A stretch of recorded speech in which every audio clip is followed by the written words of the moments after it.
Hi, I'm David. Today we're going to look at this function right here, the graph of this function.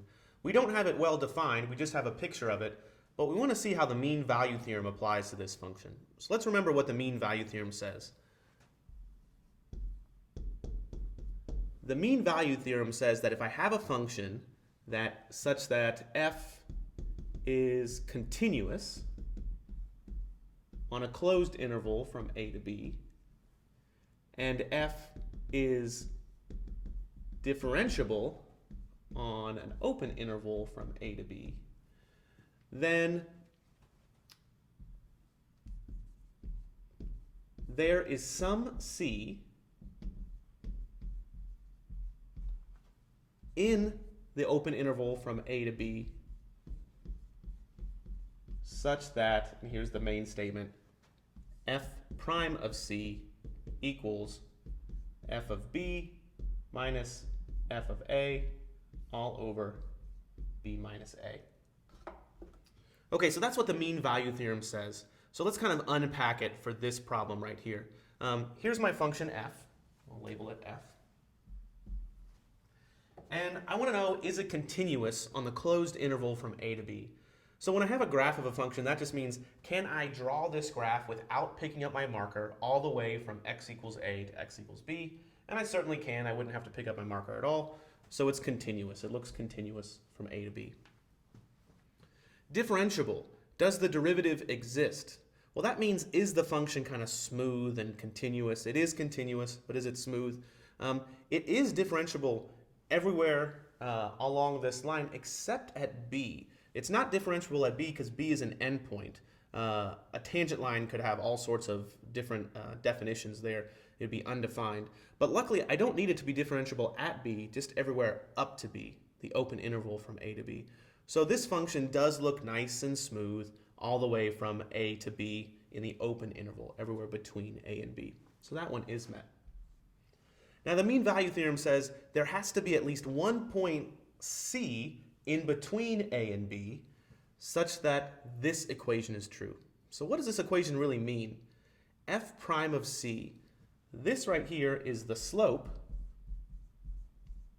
of the tangent line.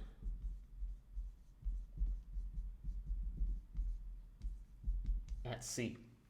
So that means that there's some point in here such that the slope of the tangent line is this, and it's equal to this thing. And this is also a slope. It's a change in f values over a change in x values, a rise over run. And this is the slope of the secant line. The slope of the secant line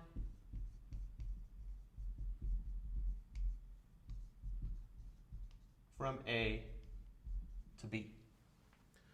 Remember, a tangent line is a line that hits the graph at exactly one point locally. The secant line is the line that hits the graph at exactly 2 points. So let's draw a sketch of some of these lines.